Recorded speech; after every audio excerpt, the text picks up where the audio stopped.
Hello students, आज का हम लोग का टॉपिक है एक्सपेंडिचर, जिसमें हम लोग सीखेंगे एक्सपेंडिचर क्या होते हैं, कितने टाइप के एक्सपेंडिचर होते हैं और इन एक्सपेंडिचर्स का ट्रीटमेंट गुडविल निकालते समय जो हमें एक्चुअल प्रॉफिट की नीड होती है, उन एक्चुअल प्रॉफिट में इन एक्सपेंडिचर्स का क्या ट्रीटमेंट होता है।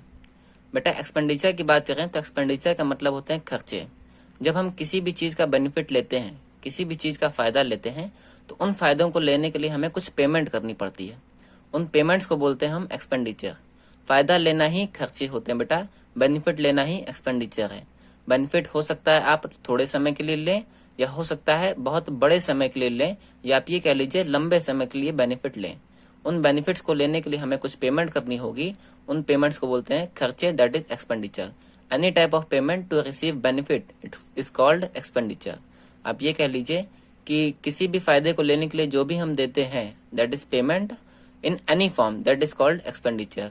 अब ये पेमेंट हो सकता है आपकी कैश में हो सकता है आपने कोई प्रॉपर्टी दी हो, या हो सकता है आपने कोई लायबिलिटी क्रिएट की हो सकता है कि बेटा हमने सारी पेमेंट कैश में नहीं दी, या हो सकता है हमने कोई प्रॉपर्टी भी ना दी हो। तो हमने क्या किया है, ये कहा है कि हम आपको पेमेंट, जिससे हमने बेनिफिट लिया है, उसको हमने कहा कि आपको पेमेंट कुछ समय बाद देंगे। दैट इज हमने लायबिलिटी क्रिएट कर ली और हमारा क्या हो गया, एक्सपेंडिचर हो गया। अब पेमेंट आज दें या कल, पेमेंट तो देनी ही देनी है। हमने फायदे ले लिए, अब वो फायदे छोटे समय के लिए हो या बड़े समय के लिए, वो हम बोलेंगे एक्सपेंडिचर। एक्सपेंडिचर्स की मीनिंग होती है any disbursement of cash in the form of cash, property और by creating a liability is called expenditure. Expenditures दो टाइप के होते हैं बेटा, बात करें तो number 1 is capital expenditure and number 2 is revenue expenditure. अब इन दोनों के डिफरेंस की बात करते हैं ताकि मीनिंग समझ में आ सके। बेटा, रेवेन्यू एक्सपेंडिचर की बात करें, number 1 is revenue expenditure and number 2 is capital expenditure. Revenue expenditures ऐसे एक्सपेंडिचर्स होते हैं जो आपके day to day business operation में डायरेक्टली रिलेट करते हैं, जिनकी वजह से आपका बिजनेस रन कर रहा है, जिनकी वजह से आपकी ऑपरेटिंग एक्टिविटी या आप ये कह लीजिए ऑपरेटिंग साइकिल चल रही है, जिनकी वजह से आपका बिजनेस चल रहा है, उनको बोलते हैं रेवेन्यू एक्सपेंडिचर। और ये आपकी day to day business operating activity में डील करते हैं। कैपिटल एक्सपेंडिचर्स की बात करें बेटा, ऐसे एक्सपेंडिचर्स जो हमें बहुत ही बड़े समय के लिए फायदा देने वाले हैं। These are the main part of business, और जिनका बेनिफिट हमें बहुत ही लंबे समय के लिए मिलने वाला है। Revenue expenditure gives generally benefit up to current year या 1 ईयर। आप ये बोल सकते हैं जिनका बेनिफिट हमें 1 साल तक होगा या करंट ईयर में होगा, उनको बोलते हैं रेवेन्यू एक्सपेंडिचर। और कैपिटल एक्सपेंडिचर का बेनिफिट हमें होता है बहुत ही लंबे समय के लिए, long period of time. Number 2 difference देखते हैं बेटा। नंबर 2 डिफरेंस आता है आपका, these expenditures, revenue expenditures are shown in trading and PL account. इन एक्सपेंडिचर्स को हम सीधा ट्रेडिंग और पीएल अकाउंट में, प्रॉफिट एंड लॉस अकाउंट में ट्रांसफर करते हैं। और कैपिटल एक्सपेंडिचर्स क्या होते हैं बेटा, ये हम बैलेंस शीट में शो करते हैं, क्योंकि इनका बेनिफिट हमें करंट ईयर में नहीं मिलने वाला है, करंट ईयर के बाद भी मिलेगा, लंबे समय के लिए मिलेगा, इसलिए हम बैलेंस शीट में शो करते हैं। आगे, it reduces the profit of the firm. ये जो रेवेन्यू एक्सपेंडिचर्स होते हैं, ये हमारे फर्म के प्रॉफिट को रिड्यूस कर देते हैं, क्योंकि ये हम सीधा ट्रेडिंग पीएल अकाउंट में ट्रांसफर करते हैं। That is our current year expenditure, that is why profits are reduce. और कैपिटल एक्सपेंडिचर्स हमारी एसेट्स को इंक्रीज करते हैं, अपनी एसेट्स को इंक्रीज करते हैं, और ये बैलेंस शीट में भी इसीलिए ट्रांसफर होते हैं, क्योंकि जिनका बेनिफिट हमें फ्यूचर में भी होगा या लंबे समय के लिए होगा, उनको बोलते हैं हम अपनी एसेट्स। रेवेन्यू एक्सपेंडिचर अपनी अर्निंग कैपेसिटी को मेंटेन करता है, it maintains the earning capacity of the firm, while capital expenditure increases the earning capacity of the firm। बेटा, अर्निंग कैपेसिटी को मेंटेन करने का मतलब क्या है कि हम जितना प्रॉफिट कमा रहे हैं एटलीस्ट उतना ही प्रॉफिट आगे भी कमाते रहें। अगर हमारे फर्म का प्रॉफिट 1 लाख हो रहा है, तो हमें ऐसे काम करते रहने पड़ेंगे कि हमारा प्रॉफिट 1 लाख या 1 लाख के आसपास चलता रहे। अब हम चाहते हैं कि अपना प्रॉफिट 1 लाख से बढ़ के हो जाए 1.5 लाख, या लगभग 2 लाख का प्रॉफिट हो जाए, 1 लाख से इंक्रीज हो जाए 1,50,000 या 2 लाख हो जाए। तो प्रॉफिट को बढ़ाना, आप कह सकते हैं अर्निंग कैपेसिटी को ही बढ़ाना है। और 1 लाख के प्रॉफिट को हम चाहते हैं कि हमारा मेंटेन रहे, उससे कम ना हो, कम से कम 1 लाख चलाएं, तो उसको बोलते हैं मेंटेनेंस ऑफ अर्निंग कैपेसिटी। हम चाहते हैं कि अपना प्रॉफिट ही बढ़ा लें, प्रॉफिट बढ़ा लें मतलब इंक्रीज कर लें अर्निंग कैपेसिटी, कमाने की क्षमता को इंक्रीज कर लें, that is called the increase in earning capacity of the firm. जब अर्निंग कैपेसिटी बढ़ानी पड़ती तो हमें ह्यूज इन्वेस्टमेंट करना पड़ता है, दैट इज ढेर सारी कैपिटल कंट्रीब्यूट करनी पड़ती है। जैसे कि आप बहुत ढेर सारी मशीनरी मंगवा लें, लैंड परचेज कर लें, मशीनरी इंस्टॉल करवा लें लैंड में, बड़ी बिल्डिंग बनवा लें, बिजनेस को ग्रो कर लें, तो इसको बोलते हैं increase in earning capacity of the firm. Example की बात करें तो रेवेन्यू एक्सपेंडिचर्स का एग्जाम्पल होता है salary to the employees, wages to the labours, these are the example of revenue expenditure. कि सैलरी देंगे तो लेबर काम करेंगे, आएंगे काम करेंगे, सैलरी देंगे तो एम्प्लॉयज काम करेंगे, फॉर एग्जाम्पल वेजेस देंगे तो लेबर आएंगे काम करेंगे फैक्ट्री में। वाइल द कैपिटल एक्सपेंडिचर्स के एग्जाम्पल की बात करें तो जैसे हमने बिल्डिंग परचेज की, ह्यूज अमाउंट में इन्वेस्टमेंट किया आपने, तो आपकी एसेट जनरेट हो गई। अब बिल्डिंग का फायदा हम एक साल में थोड़ी लेंगे, एक साल से ज्यादा फायदे लेते रहेंगे, उसको बोलेंगे कैपिटल एक्सपेंडिचर। मशीनरी हमने परचेज की तो these are the example of capital expenditure. अब बेटा बात करते हैं हम गुडविल के पॉइंट ऑफ व्यू से।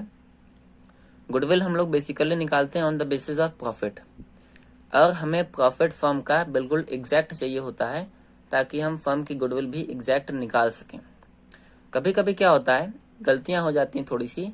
जैसे फर्म ने किसी साल के प्रॉफिट्स को निकाला और गलती से इस रेवेन्यू एक्सपेंडिचर को मान लिया कैपिटल एक्सपेंडिचर, या आप ये कह लीजिए इस कैपिटल एक्सपेंडिचर को मान लिया रेवेन्यू एक्सपेंडिचर। अगर किसी फर्म का रेवेन्यू एक्सपेंडिचर है तो उसको कहाँ पे जाना चाहिए, ट्रेडिंग पीएल अकाउंट में जाना चाहिए, जहाँ पे हमारा क्या निकलता है, प्रॉफिट निकलता है। इस ट्रेडिंग पीएल में जाना चाहिए जहाँ पे प्रॉफिट या लॉस निकलते हैं। और हमने रेवेन्यू एक्सपेंडिचर माना ही नहीं, क्या मान लिया, कैपिटल एक्सपेंडिचर, मतलब ट्रेडिंग पीएल में नहीं लेके गए और ये प्रॉफिट सही नहीं निकला। तो ऐसी गलतियां कुछ हो जाएंगी। रेवेन्यू एक्सपेंडिचर को कैपिटल एक्सपेंडिचर मान लेंगे, या आप ये कह लीजिए कैपिटल एक्सपेंडिचर को रेवेन्यू एक्सपेंडिचर मान लेंगे। तो इस केस में हमें प्रॉफिट को सही निकालना पड़ेगा। प्रॉफिट सही निकालेंगे तो गुडविल भी क्या निकलेगी, सही निकलेगी। अब एक एग्जांपल लेते हैं और समझते हैं कि कैसे इन गलतियों को सही करते हैं। बेटा हमारे सामने एक एग्जांपल है, एग्जाम्पल लेके चलते हैं इस केस में कि एक कैपिटल एक्सपेंडिचर को हमने रेवेन्यू एक्सपेंडिचर मान लिया। मान लेते हैं कोई कैपिटल एक्सपेंडिचर था जिसको हमने क्या मान लिया, रेवेन्यू एक्सपेंडिचर।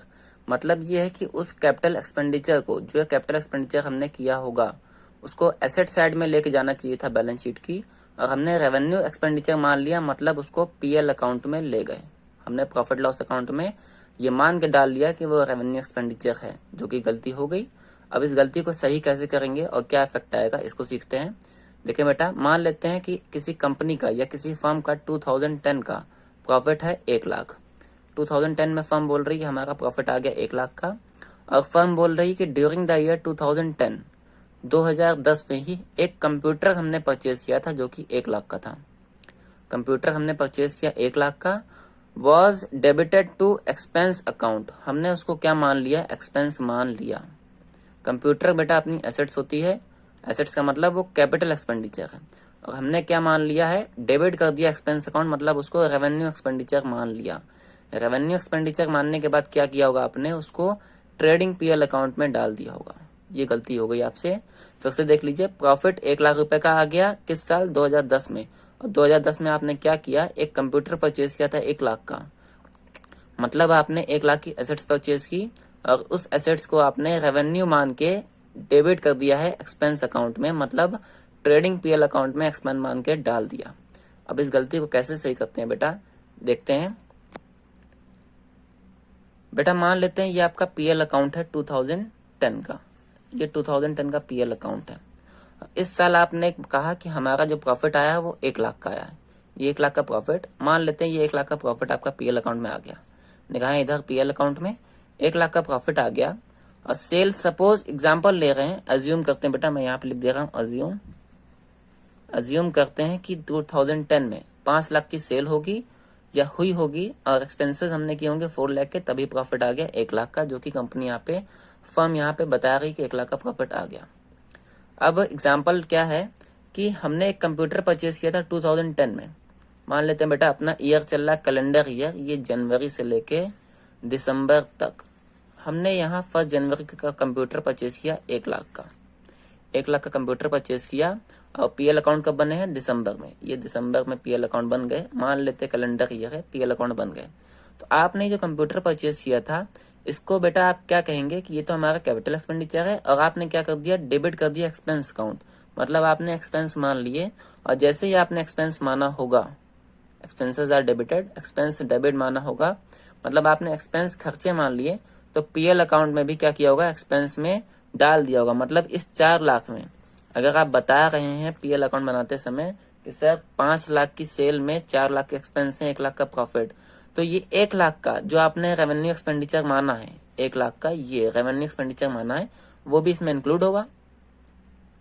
ये 1 लाख का एक्सपेंडिचर जो आपने रेवेन्यू माना है वो इसमें इंक्लूड होगा, क्योंकि आप ये मान के चल रहे थे कि ये रेवेन्यू एक्सपेंडिचर है, जो कि आपका रेवेन्यू एक्चुअल में नहीं है।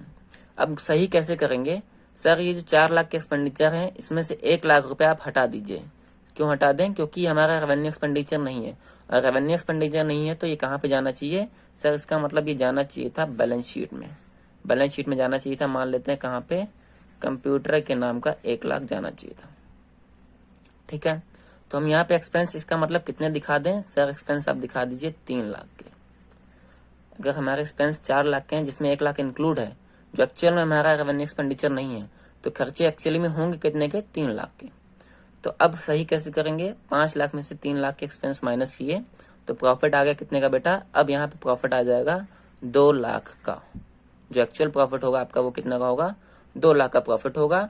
तो इसका मतलब ये जो प्रॉफिट हमारा यहाँ पे शो हुआ, मान लेते हैं ये प्रॉफिट आपका शो हुआ 1 लाख का प्रॉफिट, तो हमने क्या किया, यहाँ पे गलती सही करने के बाद प्रॉफिट हमारा इंक्रीज हो गया। तो प्रॉफिट जो गलती से यहाँ पे निकला था उसमें भी क्या करेंगे, 1 लाख रुपए ऐड कर देंगे ताकि सही प्रॉफिट आ जाए। ये एग्जाम्पल समझाने के लिए केवल कि प्रॉफिट पे इम्पैक्ट क्या पड़ेगा, और ये आपने एग्जाम में करना है, या आप ये कह लीजिए इस प्रॉफिट में जो कि गलत है उसमें हम 1 लाख ऐड करेंगे। और मैंने आपको ये भी बताया है कि एक्सपेंसेस साइड जब कम होंगी, एक्सपेंसेस साइड या डेबिट साइड, आप ये कह लीजिए डेबिट साइड जब कम होंगी पीएल अकाउंट के, तो प्रॉफिट आपका हमेशा इंक्रीज करता है। जब भी एक्सपेंसेस कम होंगे प्रॉफिट क्या होगा, बढ़ेगा। तो यहाँ पे भी क्या करेंगे, प्रॉफिट आप बढ़ा देंगे क्योंकि एक्सपेंसेस आपके कम हो गए। तो कैपिटल एक्सपेंडिचर जब हम रेवेन्यू एक्सपेंडिचर मान के चलते हैं तो इसका मतलब क्या है, रेवेन्यूज एक्सपेंडिचर जो हमारे थे एक्चुअल के वो रिड्यूस हो गए। हमने 1 लाख के कंप्यूटर को क्या माना था, ये माना था कि वो हमारा रेवेन्यू एक्सपेंडिचर है, बल्कि वो रेवेन्यू नहीं था, कैपिटल एक्सपेंडिचर था। तो नेट हमारा रेवेन्यू एक्सपेंडिचर कितना आ गया, 3 लाख का, प्रॉफिट हमारा क्या हो गया, इंक्रीज हो गया। तो खर्चे एक्सपेंडिचर घटने पे, डिक्रीज होने पे आपके प्रॉफिट्स क्या होते हैं, इंक्रीज हो जाते हैं। तो प्रॉफिट हमने क्या किया, 1 लाख से इंक्रीज कर दिया, जो कि आपका अमाउंट 1 लाख था।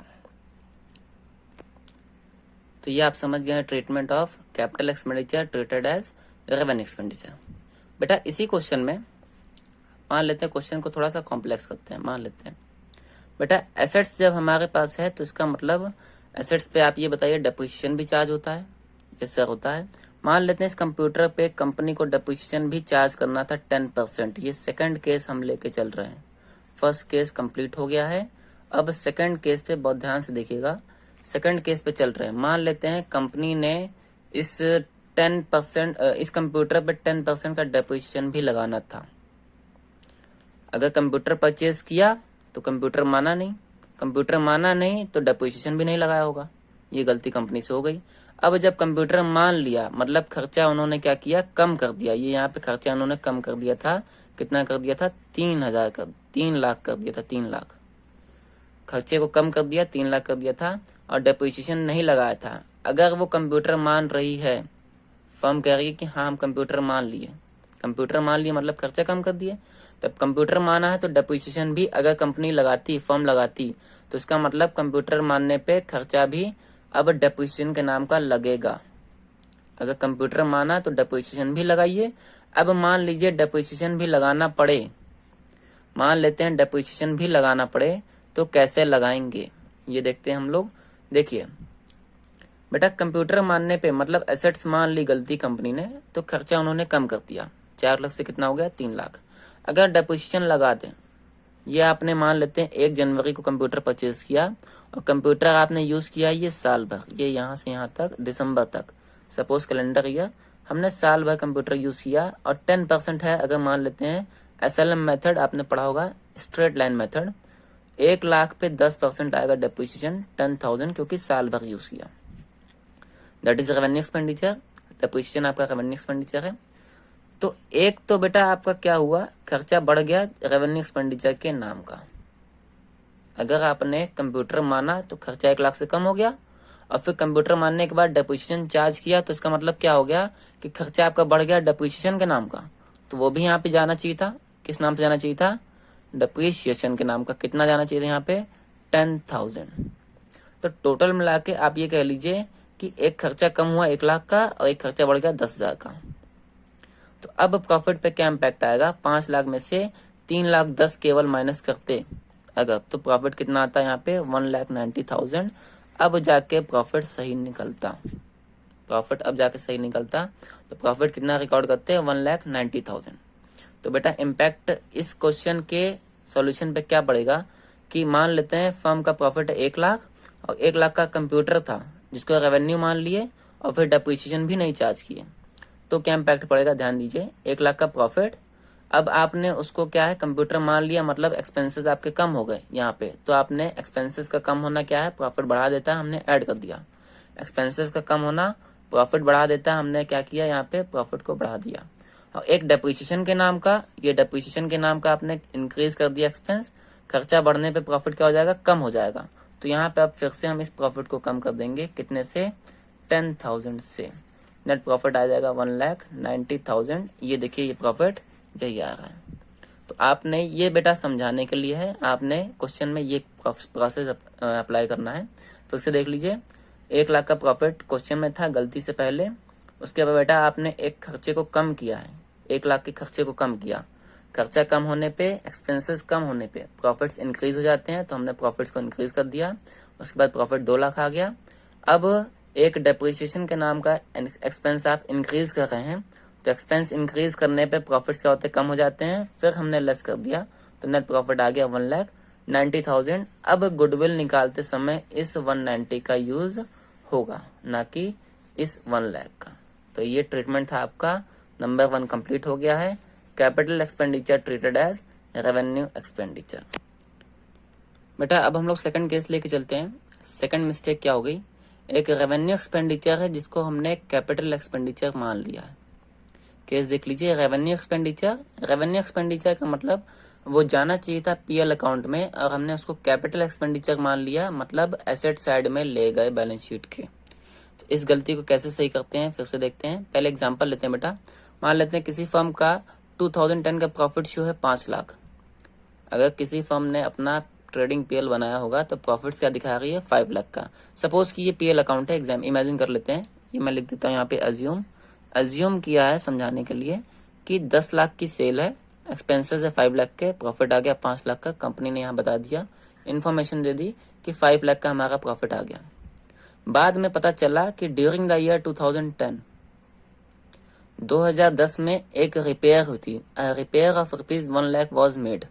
एक रिपेयर हमने करवाई थी बिल्डिंग के लिए, जिसको हमने बिल्डिंग अकाउंट में डेबिट कर दिया। मतलब वो खर्चा हो गया आपका रिपेयर के नाम का, दैट इज रेवेन्यू एक्सपेंडिचर। अगर हम बिल्डिंग की मेंटेनेंस करवाते हैं तो रेवेन्यू एक्सपेंडिचर है। रेवेन्यू एक्सपेंडिचर को हमने क्या मान लिया, कैपिटल एक्सपेंडिचर मान लिया। वो था आपका रेवेन्यू एक्सपेंडिचर, मतलब वो जाना चाहिए था इसी पीएल अकाउंट में, और आपने पीएल अकाउंट में नहीं लेके गए, आप कहाँ ले गए, ये बैलेंस शीट।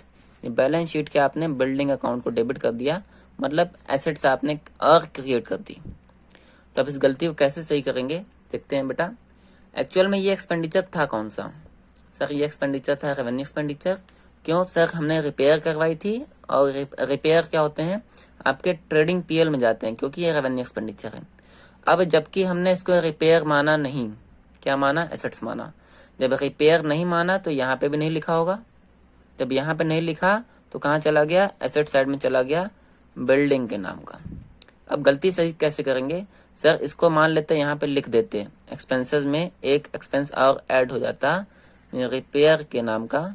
तो हम क्या लिखते हैं यहाँ पे, 1 लाख रुपए और ऐड कर देते।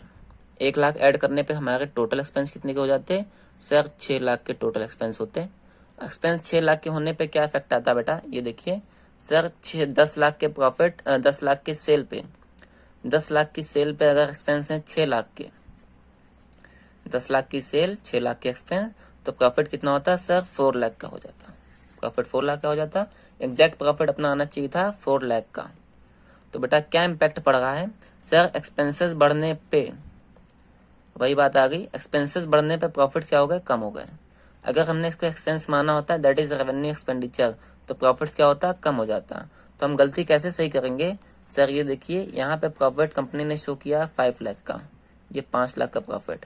अब अगर हम इसको रेवेन्यू एक्सपेंडिचर मान लें, रेवेन्यू एक्सपेंडिचर मानने का मतलब क्या है, अपना एक्सपेंस साइड को इंक्रीज करने जा रहे हैं। एक्सपेंस साइड इंक्रीज करने पे क्या होता है, प्रॉफिट्स अपने कम हो जाते हैं। तो यहाँ पे लिख देंगे लेस, यहाँ पे आपने लिखना है कि रेवेन्यू एक्सपेंडिचर जो अपना है कितने का, 1 लाख का, 1 लाख का रेवेन्यू एक्सपेंडिचर। अब प्रॉफिट आ जाएगा कितने का, 4 लाख का profit. That is the true और correct profit that will be use in calculation of goodwill. तो दैट इज बहुत सिंपल टॉपिक है ये, कि अगर आपने कोई रेवेन्यू एक्सपेंडिचर को कैपिटल एक्सपेंडिचर मान लिया, मतलब आपने क्या है पीएल अकाउंट को डेबिट नहीं किया उतने ही अमाउंट से जितना अमाउंट का आपने एसेट्स अकाउंट क्रिएट किए, तो आप क्या करेंगे, सिंपली एक्सपेंस बढ़ा देंगे। फॉर एग्जाम्पल एक्सपेंस आपने बढ़ा दिए तो क्या होगा, आपका प्रॉफिट कम हो जाएगा। आप सीधा यहाँ पे क्या कीजिए, इस प्रॉफिट में जो गलती हो गई है, इस प्रॉफिट में एक्सपेंसेस अगर बढ़ाने पे आपका प्रॉफिट कम होता है, आप प्रॉफिट यहाँ पे कम कर दीजिए। कितना आ जाएगा प्रॉफिट, 4 लाख का आ जाएगा। आपने केवल एक ही बात ध्यान से देखनी है, एक्सपेंसेस बढ़ने पे प्रॉफिट कम हो जाते हैं, एक्सपेंसेस कम होने पे प्रॉफिट इंक्रीज हो जाते हैं। इस पॉइंट को आप नोट कर लीजिएगा। अब हम एक और एग्जाम्पल लेंगे जो कि बहुत ही अच्छा एग्जाम्पल है, जिसका इम्पैक्ट 2 साल में होगा। आप इसको नोट कीजिए, तब तक आगे चलते हैं। बेटा अब हम आगे चलते हैं, एक एग्जाम्पल लेते हैं, बहुत ही अच्छा एग्जाम्पल है, ध्यान से देखिएगा। कंपनी के 3 साल के प्रॉफिट है यहाँ पे, 2010 में 3 लाख का, 11 में 4 लाख का, 12 में 5 लाख का। कंपनी ने 3 साल के, आप ये कह लीजिए किसी फर्म ने 3 साल के प्रॉफिट शो किए हैं। और मिस्टेक क्या हुई ये भी इंफॉर्मेशन दे रहा है नीचे, कह रहा है कि इन 2011 पे निगाह यहाँ पे 2011 पे एक motor bike, a motor bike was purchase, मान लेते हैं कितना, मान लेते हैं 1 लाख की एक मोटर बाइक हमने परचेज की 1 लाख की, and were debited to travelling expense account. हमने मोटर बाइक परचेज की मतलब एसेट्स परचेज की है, और उसको कहाँ पे डेबिट कर दिया, ट्रेवलिंग एक्सपेंस अकाउंट में डेबिट कर दिया। Firm charges depreciation on it 10% per annum every year. बेटा यहाँ 2011 में मान लेते हैं कैलेंडर ईयर, अभी भी 1 जनवरी 2011 को एक मोटर बाइक परचेज की, और हमने क्या किया, उसको ट्रेवलिंग एक्सपेंस अकाउंट में डेबिट कर दिया, मतलब एक्सपेंस मान लिया। उस पर डेप्रिसिएशन कंपनी लगाती है, फर्म लगाती है कितने का, 10% पर एनम का। ये गलती फर्म ने कर दी। गलती क्या की पता चल गया, 2011 में एक मोटर बाइक परचेज की थी, कितने की, 1 लाख की, वह debited to travelling expense account, उसको हमने रेवेन्यू एक्सपेंडिचर मान लिया।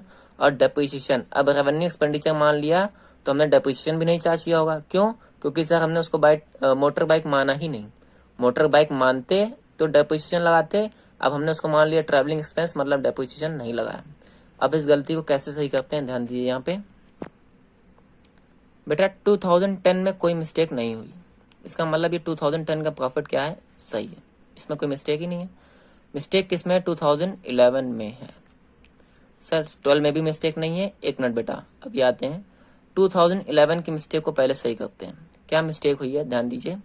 2011 में मोटर बाइक परचेज की और हमने उसको एक्सपेंस अकाउंट में डाल दिया। अगर ये 2011 का पीएल है और यहाँ पे आपने दिखाया कि प्रॉफिट कितने का आ गया, एक मिनट, हाँ बेटा मैंने साफ साफ लिख दिया यहाँ पे। बेटा 2011 का अगर ये पीएल अकाउंट है और फर्म बोल रही है कि 2011 में प्रॉफिट हमने अर्न किया 4 लाख का, तो यहाँ पे पीएल अकाउंट कितना शो करेगा, 4 लाख का प्रॉफिट। अब फर्म ने इस मोटर बाइक को ट्रेवलिंग एक्सपेंस मान लिया, मतलब पीएल अकाउंट के डेबिट साइड में यहाँ पे लिखा होगा, यहाँ पे 1 लाख का एक्सपेंस लिखा होगा ट्रेवलिंग एक्सपेंस के नाम का। फर्म ने यहाँ पे क्या लिखा होगा, 1 लाख का एक्सपेंस लिखा होगा, जिसकी वजह से प्रॉफिट आ गया 4 लाख। क्या ये एक्सपेंस यहाँ पे होना चाहिए था, नो सर, ये एक्सपेंस यहाँ नहीं होना चाहिए था, क्योंकि ये हमारा रेवेन्यू एक्सपेंडिचर नहीं है, ये कैपिटल एक्सपेंडिचर है। कैपिटल एक्सपेंडिचर कहाँ होने चाहिए, सब बैलेंस शीट के एसेट साइड में। किस नाम से होना चाहिए, मोटर बाइक के नाम का होना चाहिए था। हाँ बेटा, एक्सपेंसेस यहाँ से अगर कम हो गए तो प्रॉफिट पे क्या इम्पैक्ट आना चाहिए? सर आपने बताया कि प्रॉफिट अगर एक्सपेंस कम हो जाते हैं तो प्रॉफिट इंक्रीज हो जाता है, बिल्कुल ठीक है। सर एक्सपेंस कैसे कम हुए? बेटा हमने मोटर बाइक को ट्रैवलिंग एक्सपेंस माना है, अब सही करने के लिए ट्रैवलिंग एक्सपेंस को कैंसिल करना पड़ेगा, क्योंकि हम एक्चुअल में अब सही करने के लिए इसको वापस मोटर बाइक मांगेंगे जो कि एसेट साइड में जाएगी। तो एक्सपेंसेस अगर आपने कम किए सही प्रॉफिट निकालने के लिए, तो हमने बताया कि एक्सपेंस कम होने पे प्रॉफिट्स क्या होंगे? बढ़ जाएंगे। अगर यहाँ से एक्सपेंस कम हुए तो प्रॉफिट क्या होंगे? बढ़ जाएंगे। 4 लाख से बढ़ के कितना हो जाएगा सर? 1 लाख हो जाएगा। तो आप क्या करेंगे? 1 लाख यहाँ पे इंक्रीज कर देंगे। प्रॉफिट क्या हो गया? 1 लाख से इंक्रीज। आप यहाँ पे लिखेंगे ऐड। सर 10 में भी लिखना है? नो बेटा, 10 में कोई चेंज नहीं है, केवल 11 में लिखिए, क्योंकि 11 का मैटर है। 11 में लिखेंगे 1 लाख का प्रॉफिट इंक्रीज होगा। चलिए ठीक है, अब आगे चलते हैं बेटा। अगर 1 लाख रुपए का एक्सपेंस आपने यहाँ से हटाए तो वो क्या माना गया? मोटर बाइक, जो कि बैलेंस शीट में जानी चाहिए। फर्म ने फिर बोला कि हम क्या है, एसेट्स पे 10% का डेप्रिसिएशन चार्ज करते हैं। तो यानी आपने उस साल डेप्रिसिएशन भी चार्ज नहीं किया। अब इस मोटर बाइक पे डेप्रिसिएशन अगर आप चार्ज करें 10% पर एनम, बहुत ध्यान से देखिए बेटा, हम यहीं पे एग्जांपल समझाते हैं। कैलेंडर ईयर है, मान लीजिए, मान लेते हैं कैलेंडर ईयर है, और आपने इस मोटर बाइक को परचेज किया 1 जनवरी को। 1 जनवरी को परचेज की कितने की? 1 लाख की। 1 लाख की अपाची मान लेते हैं, आपने ले ली अपाचे। 1 लाख की आपने मोटर बाइक 1 साल यूज की है, तो बेटा डेप्रिसिएशन कितना लगाएंगे? 10%। सर आ जाएगा यहाँ पे 10,000 का डेप्रिसिएशन। कितने का आ जाएगा? 10,000 का डेप्रिसिएशन। कौन सा एक्सपेंस है सर? Revenue expenditure. तो ये कहाँ पे जाना चाहिए था सर? यहाँ पे डेप्रिसिएशन आपको लिखना चाहिए था 10,000 का। डेप्रिसिएशन लिखना चाहिए था 10,000 का, मतलब एक एक्सपेंस बढ़ गया, एक एक्सपेंस फिर बढ़ गया। एक्सपेंसेस बढ़ने पे प्रॉफिट्स सर कम हो जाते हैं। तो आपको 2011 में फिर से क्या करना पड़ेगा? 10,000 का डिडक्शन करना पड़ेगा। किस नाम से सर? डेप्रिसिएशन के नाम से। सर 10 में ना बेटा, 10 में कोई चेंज नहीं, केवल 11 में, क्योंकि 11 का मैटर चल रहा है। तो 11 में क्या है? 10,000 का प्रॉफिट फिर से रिड्यूस करना पड़ेगा। अब आपका मामला क्लियर हो गया। अब आप यहाँ पे क्या करेंगे? नेट प्रॉफिट कितना आ जाएगा बताएंगे सर? 4 लाख में से 1 लाख ऐड करेंगे और 10,000 माइनस करेंगे, तो आ जाएगा लगभग 4,90,000। The profit will be 4,90,000, that is exact profit of 2011। And sir 2010 में बेटा उसमें कोई चेंज ही नहीं आया, तो प्रॉफिट कितना रहेगा? 3 लाख का प्रॉफिट रहेगा 2010 का, 11 का, 4,90,000। ठीक है सर। अब आते हैं बेटा 2012 में। सर 2012 का प्रॉफिट वही रहेगा? नहीं बेटा, ये मोटर बाइक आपने गलती से जो अब सही कर ली 11 में 1 लाख की, उस पर डेप्रिसिएशन भी चार्ज कर लिया, मान लेते हैं कितने का? 10,000 का। यहाँ पे 10,000, तो वैल्यू कितनी हो गई सर? कैसे बेटा? आपने यहाँ पे 1 लाख की मोटर बाइक परचेज की, डेप्रिसिएशन साल भर यूज किया। कितना यूज किया है डेप्रिसिएशन सर? 10,000 तो हमने यूज कर ली। वैल्यू कितनी बची at the end? 90,000 balance sheet में। बेटा 11 में आप बैलेंस शीट में ये नहीं देखेंगे कि ओपनिंग बैलेंस शीट 90,000 है। हाँ सर, ओपनिंग बैलेंस शीट जब 12 में आएगी अपने पास जनवरी में, तो मोटर बाइक की कॉस्टिंग 90,000 ही रहेगी।